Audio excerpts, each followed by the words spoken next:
good to come back and finish up here at home. Our first piece was called Flourish on Hark the Herald Angels Sing.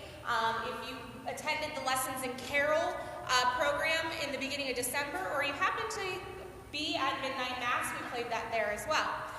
So we're going to tie some sacred and secular pieces together here, some new stuff, and we're going to also do a little spring preview to give you a hint of some of our other concerts that will come up here later in the spring and early summer. The next piece is going to be a take on Jingle Bell. We're going to boogie it up a little bit with Jingle Bell Boogie.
Parish. She actually knew Louise, so it was really just cool to come into contact with somebody that is familiar with home all the way out in Beaver County. So our next piece is a take on the Holly and the Ivy, and it's going to put the Holly and the Ivy being an English tune. It's going to put together an English dance called the Volte that they came up with in English court at the time. So this is Matthew Compton's arrangement of the Volte of the Holly and the Ivy.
Perk up in any respect to show their appreciation or that you're playing something that they enjoy. Because we don't keep a full repertoire of music on us 100% of the time, so we can't always play Frosty or we can't always play It's a White Christmas when we go out to play. We have what we have in front of us. But the next piece is a group of songs written by Johnny Marks, and what he did is he took stories and poems and set them to Christmas music. So this will start out with the Edwards Longfellow poem, I Heard the Bells on Christmas Day. It will then go into the famous story of 'Twas the Night Before Christmas. Then we're going to rock around the Christmas tree for a minute, and then this gentleman's favorite piece we will take to the skies with Rudolph the Red-Nosed Reindeer.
Bridge, if you're familiar with that area. Again, a very nice, small group.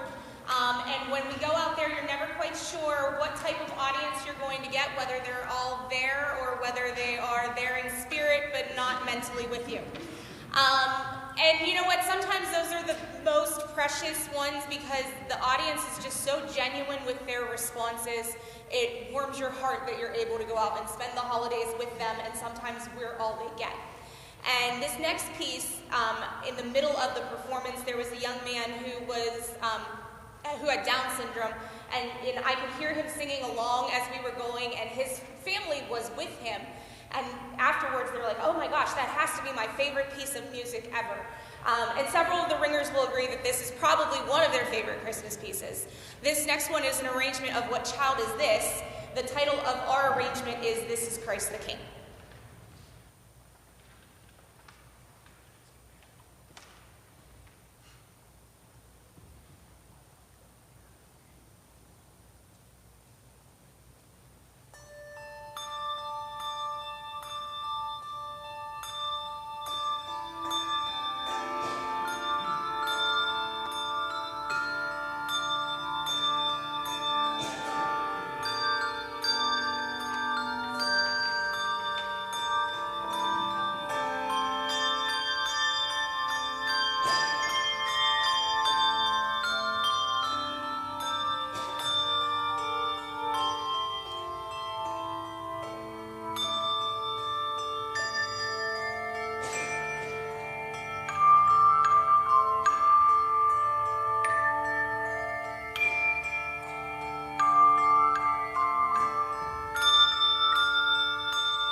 nursing homes. I'm not thinking they want to be run over by reindeer.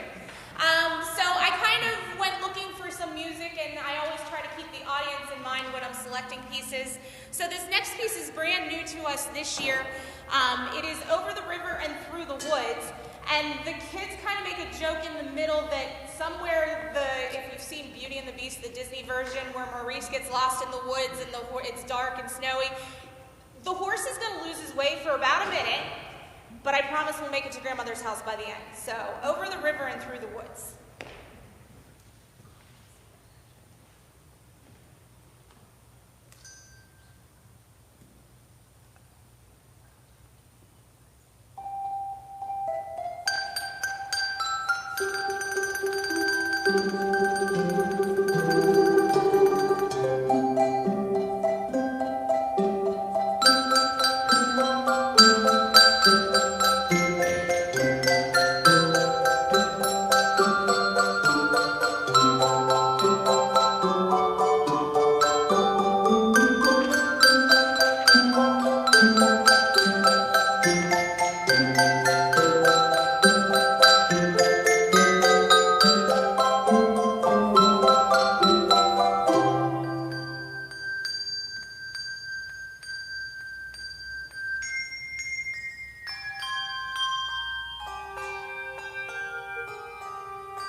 Phases of life.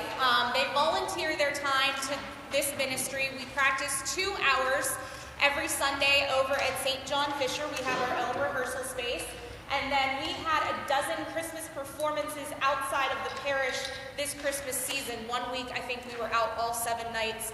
So they were very busy, and they were all committed to making that work with their work schedules and their school schedules. So I'm very grateful to the time that they have given to the program. Some of them have been with the program since middle school. If you've been reading since middle school, can you raise your hand?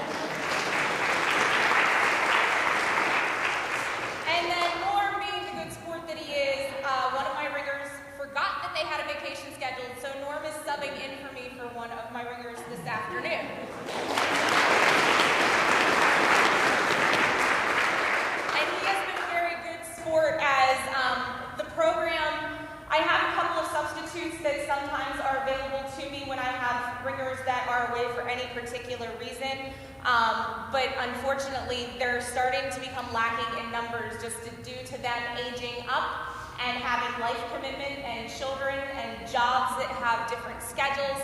So we're always glad to welcome new people, no matter age. We will find a home for you if you're willing to put in the time and the effort. I'm willing to teach how to read music and how to ring bells. So neither of those is a problem, and there are people behind me that did not have any musical experience prior to joining the bell choir, whether that was in middle school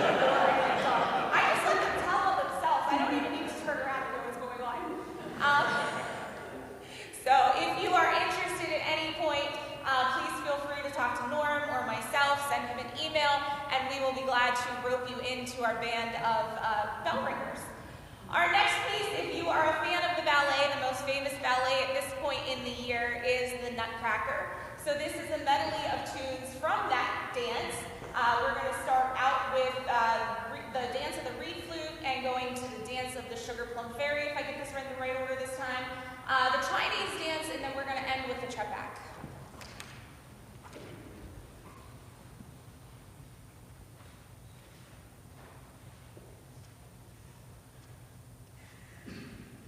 They are actually going to ring, they're not going to dance.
that's the first time that's happened. So we're going to see if we can solve that problem. If not, there's going to be a replacement part that'll be ordered. But unfortunately for us, when we combined and merged all of the churches together, we had a couple of phone calls. Good Shepherd had their own set of bells, St. Maurice had their own set of bells, and Word of God had their own set of bells. So we started off with 3 sets of handbells that are currently in the works of being polished up, fixed up, all the parts that need replaced, and those bells will go back. St. Maurice's bells will come back here, Word of God will go back there, so that when we get to ring in those liturgies, we don't have to move so much equipment. And then we have 2 sets that were donated to us as well. So we do have a couple extra set of bells if we're not able to save that one. Unfortunately, they're not on us today. So we're going to make the best out of this that we can. The next couple of pieces, we're going to get away for Christmas for just a minute. People are somehow surprised when handbells are not just a Christmas season thing, that we do other music outside of just Christmas. So during the fall season, the choir here at St. Joseph the Worker did the Jubilate Deo concert, and we were pleased to be a part of that presentation. Our next piece we actually did is one of the prelude pieces in that concert. It is an original composition called Appassionata. There's no fixing it. Okay. Sorry. That's all right. We'll make do.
St. Patrick's Day, I believe, which is the Sunday before Palm Sunday in March, we will do a Lenten meditation or a Lenten pilgrimage or titled to be decided concert, but something that will reflect basically on that Holy Week of Jesus' life through music.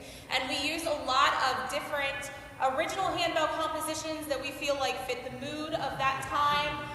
We also use several different spirituals and different songs that we sing here throughout the liturgy. So this next piece is one that we've done the last couple of years during that Lenten presentation. This one is called Passionato.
I I was in 6th grade at the time, so, you know, I was a little kid, I was childish, but I have stayed here because these people are fantastic.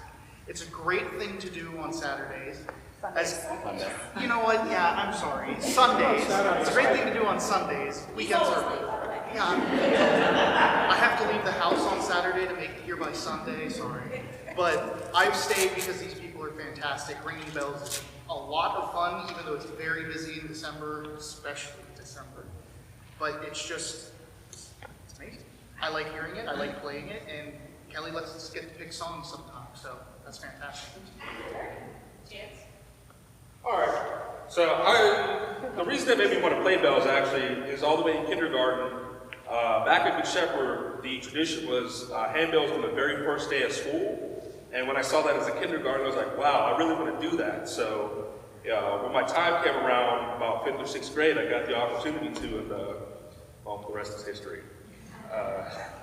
And the reason I continue to do it is really, this is just my second family. So home away from home, if you will. So, yeah. Okay. I started out as a roadie like 3 years ago. I came to watch, ended up carrying equipment, and then it was, hey, I was told by Tyler, then I'm going to play bells. So I picked up a bell accidentally, and here I am. I say because these are the best bunch of young kids that I get to work with, and it is truly a family, and have a great time doing it. Ryan. Hello. I started playing bells because I had a friend who rang bells who's not here this season. And he would invite me to come play games with all of them when they were not ringing. But then after they were done playing their games, they would go ring in the couple rooms down, and they were like, hey, we're missing someone today. Can you stand here and ring this bell? And then the next thing I knew, I started ringing bells when I got back to college. So here I am, and I continue to ring because like most of them have said already, I enjoy spending my time with these people and getting to play music and just getting to enjoy myself while also making other people happy through what we play. I started bells because, for one, I was also trying to upstage a sibling like Jake. I also was roped into it heavily by these two, Tyler and Kel. And I keep going back because they are, like Jen said, a second family.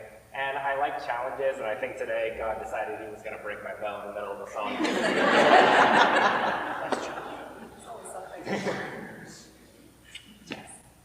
I got into bells because if you remember Sister Diane from Good Shepherd, yeah, she pretty much said, you're going to ring bells, and so did Mr. D, if you guys remember Mr. D. This was many moons ago. And I was like, no, I'm not doing bells. No, you're going to do bells. So 20 years later, I still do it because this is my family. And I love the looks. Like when we were at the retirement homes this past Christmas, the faces and the joy that you see on the faces of the residents is just, it's phenomenal. So I do it because I love what I do, I love music, and I love my family.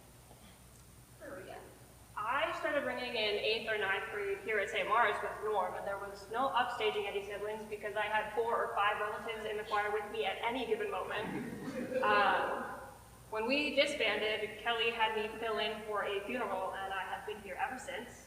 But it's just a really cool ensemble to be in. Like, it's very different than choir or band or orchestra, and it's just a ton of fun. Nice. I was roped into playing bells about 6 years ago by Violet and Van, who is not here. I'm Van too. But I continue to do it because I love all these people, and there's nothing else like bells at all. And it's a great challenge. It's very unique, and everything sounds awesome on bells. Norm, do you have any input? Because I don't want to skip you. It's a living. I didn't want to skip you. Tony. I was born into this. My mother was one of the originals with Kelly. My uncles both played, so handbells was kind of born into me, I guess.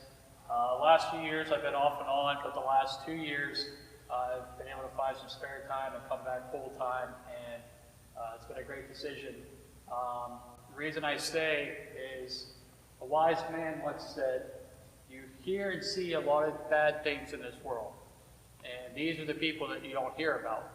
And that's why I stay, because we make a lot of good things in silence. So. Violet? About 10 years ago, Mr. D came to my classroom, and I just thought it was really cool, and I wanted to pick up a new instrument. But like so many people here have watched me grow up, and I love you all very much, and you guys are my family, so that's why I play. Tyler? It's kind of funny how the two people who have been doing this longest were both forced into this at first.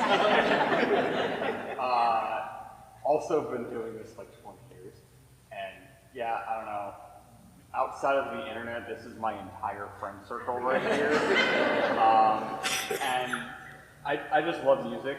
So, you know, I just love a lot of the songs we play. It's a lot of fun. So, 20 years later, I'm still here. Abby? Thanks for letting me go last. You were always first. I was drinking.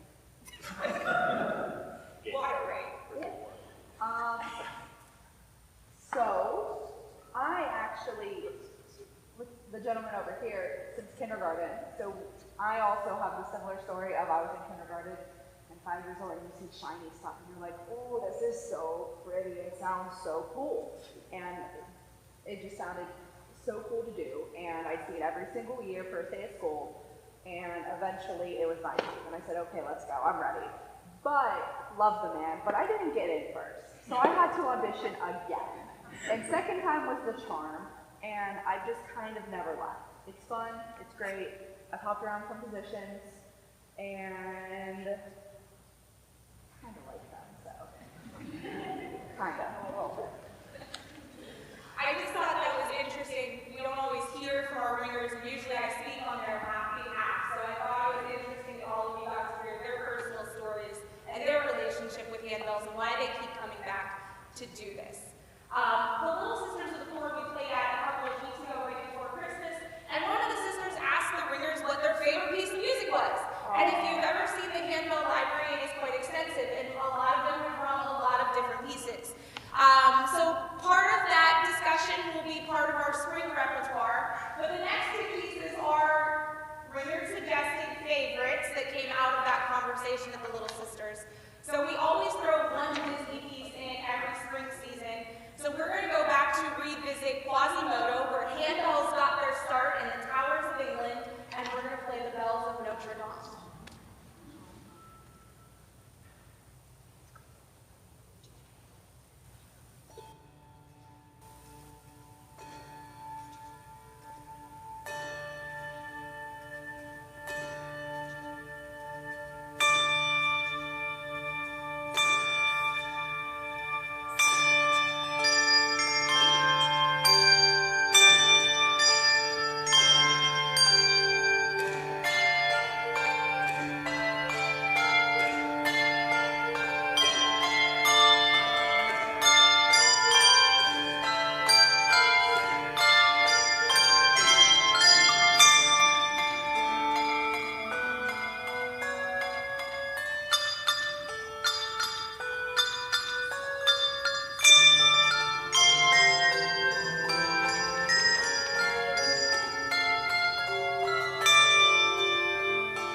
one of their favorite pieces.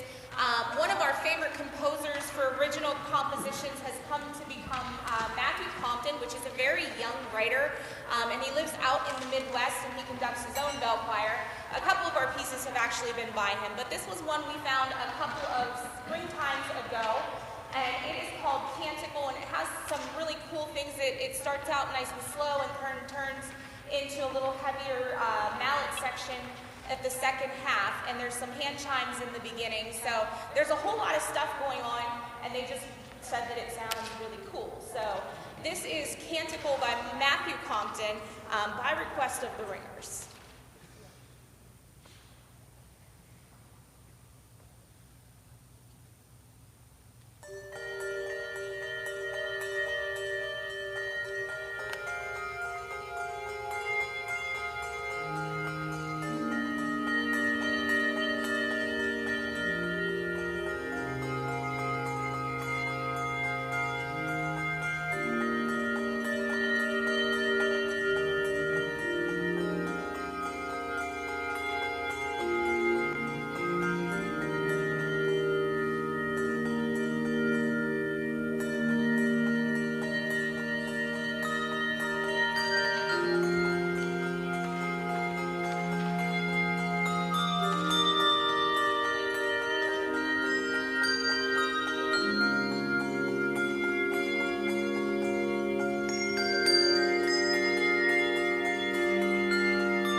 throughout the year. We have already booked a couple of return engagements to those senior community homes for the spring to share some upbeat tunes, as well as us being here at the first Sunday Mass of every month and on the holidays as the schedule allows. So we do want to end with a Christmas song, and this is another one of their favorites. This is our version of Carol of the Bells and God Rest Ye Merry Gentlemen.